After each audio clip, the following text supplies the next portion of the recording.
కేదార్నాథ్ ఆలయాన్ని ఎవరు నిర్మించారో తెలుసా? కురుక్షేత్ర యుద్ధంలో ఎంతో రక్తపాతాన్ని సృష్టించి ఎన్నో వేలాది మంది చంపిన పాండవులకి వాళ్ళు చేసిన పాపాన్ని పోగొట్టుకోవడం కోసం శివుని దర్శించుకోమని శ్రీకృష్ణుడు పాండవులకు సలహా ఇస్తాడు. దాంతో పాండవులు శివుని దర్శించుకోవడానికి కాశీకి బయలుదేరి వెళతాడు.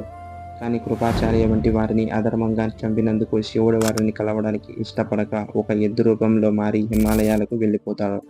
ఇది గమనించిన పాండవులు శివుని వెంటే వెళుతూ ఉంటారు.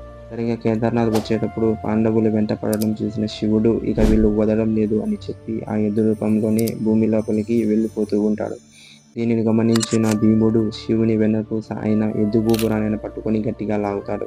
దాంతో శివుడు అంతర్ధామమైపోయి ఒక శివలింగం రూపంలో వెలుస్తాడు. అలా అప్పుడు ఆ శివలింగానికి పాండవుల ఆలయాన్ని నిర్మించారు.